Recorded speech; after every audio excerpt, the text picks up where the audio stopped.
The great skyline of Chicago. Look at that view. Look at that. Okay. It is amazing. I used to love this town. I really used to love this town.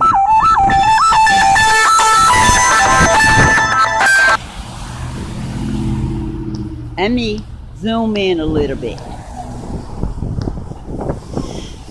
And see, you I got a good view of that great skyline of Chicago. This was Chicago, my kind of town. But now it's all evil. It's Babylon. Now this is the place I'm staying at now. Pacific Christ and Church Pacific Mission. Now you couldn't tell by looking at this place right here. Look at that, Chicago. But you can't tell by looking at this place. There's a FEMA camp. Yes, it is. Right here is supposed to be a shelter for women. Now, I have video of what happened yesterday about me being put out of that other shelter because they said I wasn't following the rules. So much happened with that yesterday. But I am having problems with both of my phones. I'll get into a lot of detail of that later. But I'm having problems with both of my phones where I cannot load up videos to YouTube. And this place, this Pacific Mission, is a huge place. But it doesn't look huge enough from the outside to look like it'll hold 1,200 homeless people. And that's amazing. 1,200 homeless. There should not be that many people in one location for any kind of services. Because with that many people, you really can't help them. You really don't have any services unless you have a whole lot of people in place to take care of them. And this place is not for helping homeless, 1,200 homeless or more. It's for controlling people. It's to control them. Now, I got there last night about 7 o'clock. And when I go back, I'll show you how they got fences all around when you go in. I have video of them having scanners.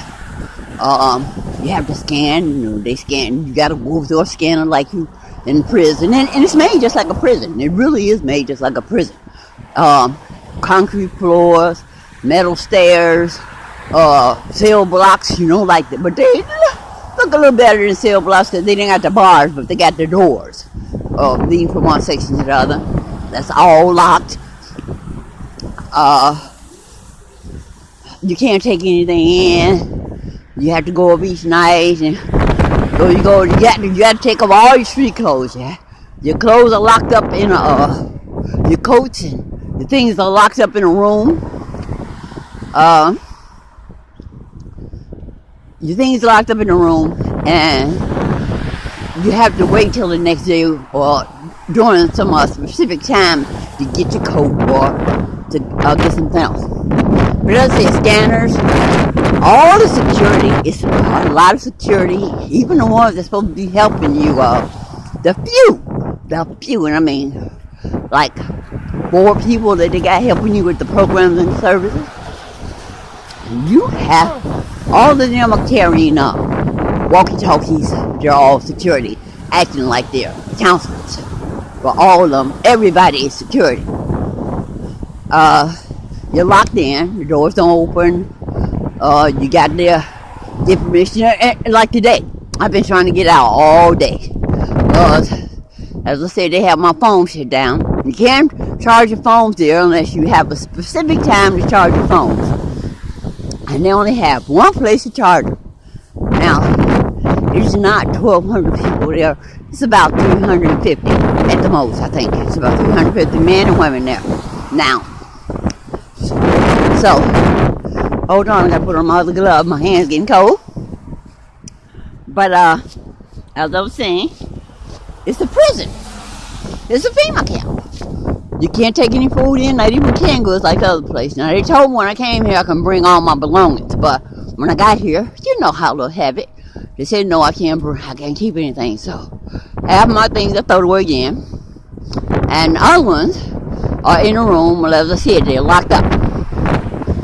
I had to throw away half my clothes. I got them clothes from one of the shelters, and I had to throw away half of them. Now, I was telling you in the past, when they used them energy weapons against me, I could take a cotton towel and cover up, where they don't allow that either. You can't take a towel. Can't take a towel up to your room. You can't take anything but your purse. And this is your purse.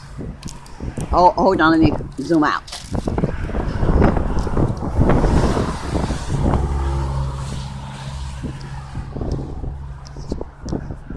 Okay.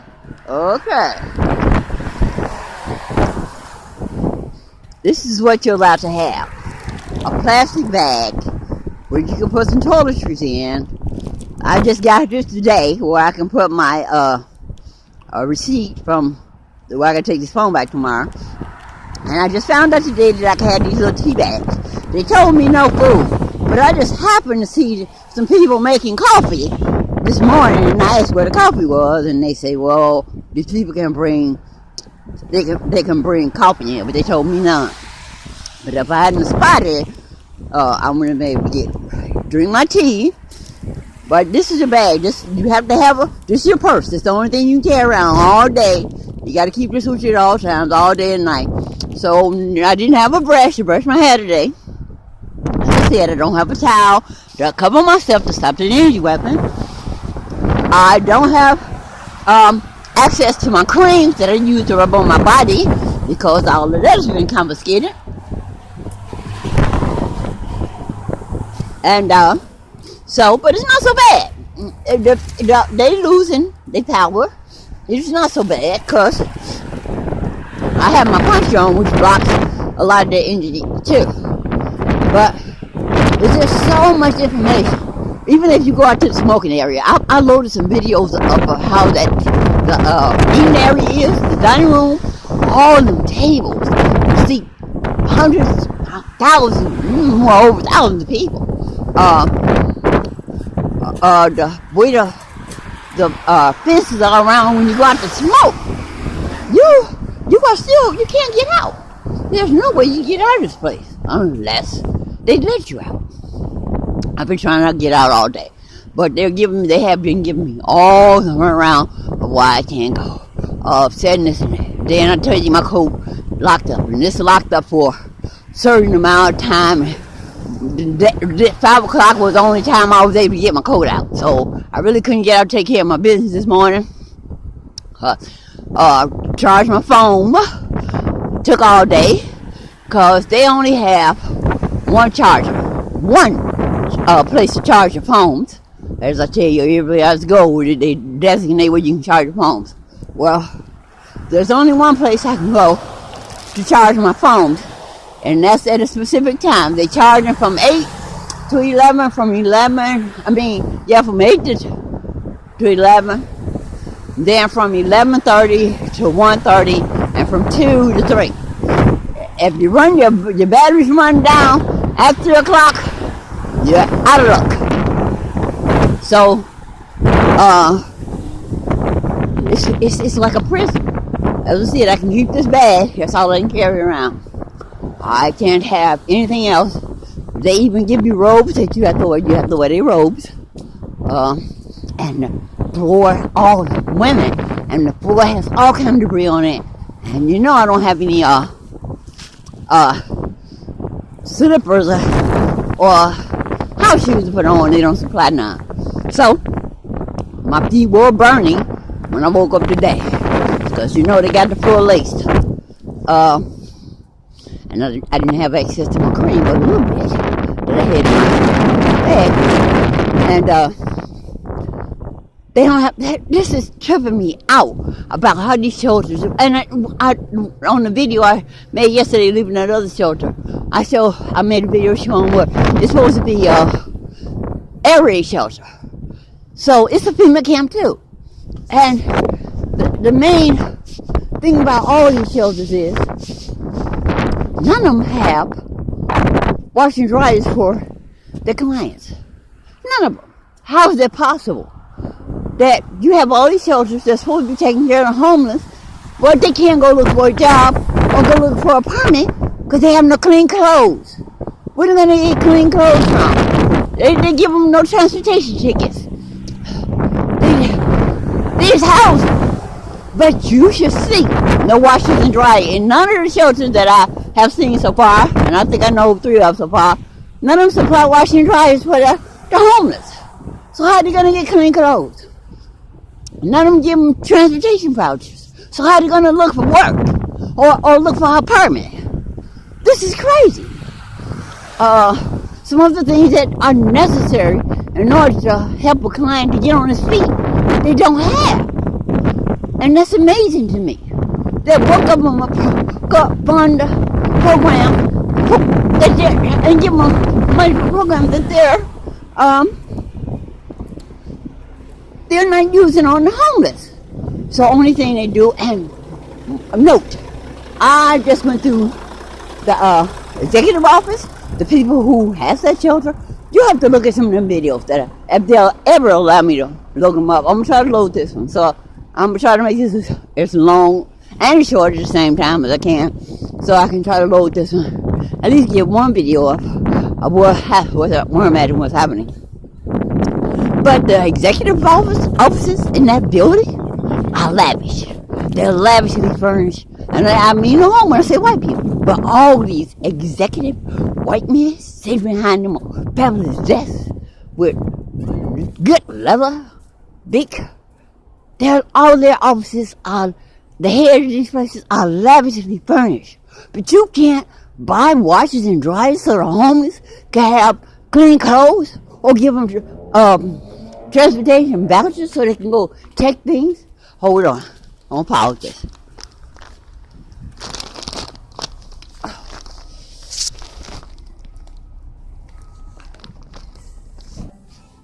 Okay, I'm back. Okay, I'm at Subway. They do not have any Wi-Fi, and they have nowhere to charge your phones. Really. Now, the telltale sign is that they just did this is these. They would never had these here if they never had to charge there. But you know they know them in areas, so they're going to plug up put these plates on everything where I need to charge my phone. Because that wouldn't even be there if they didn't have them plugs there originally. But as I was saying,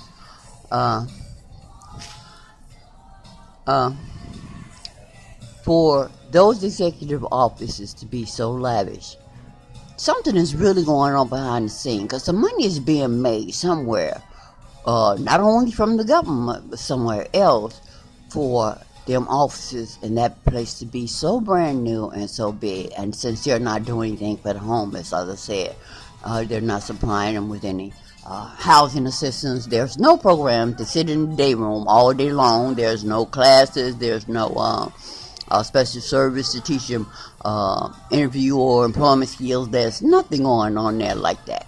So they're housing them there for some reason. I hope it's not something underhanded like organ donors and stuff like that, because they made me sign a piece of paperwork saying that I dissolved them of any liability as far as any harms or death. You understand what I'm saying? So with those officers being that lavish, something is going on that shouldn't be happening, since none of the money is going on the homeless. But all of them, as I said, none of these shelters give you washers and dryers. None of them have washers and dryers where you can wash your clothes. They just don't supply the basic needs that homeless would need. A few of these women has been there for 3 years, back and forth. 3 years. And they have not found them apartments, housing. Seemed like if they were working to get them homes out of there, they'd work toward finding them someplace within 3 years, you understand, instead of giving them extensions. But the ones that are getting extensions are them witches. they're, as I said, they're using the entry weapons on me.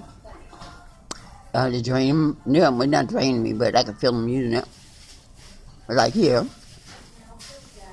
And at the party me, I want to eat me a cookie. I think I even talk at the same time. But then, like I said, they've taken everything I usually have to protect myself. Like my cotton towels, my ointments, my food that I usually use to detox myself. By uniting to me. And now there's a covenant. The whole place is being run by this covenant, which is who's supposed to be homeless too. They all the times play the role. Now there's some homeless, like at the other place, mixed in with some perpetrators.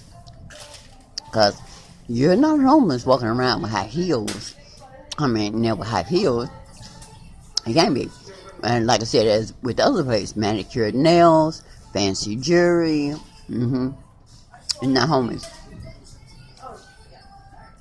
But this morning, I went to change tables from sitting all the way back to sitting in the front because I wanted to sit closer to the table they get called first for food. And guess what I stumbled on? The covenant table. Immediately, when I sit down, I start getting all the strange looks. Something was going on. And you know me, as soon as I get them strange looks, I am going to try to figure out what have I stumbled into.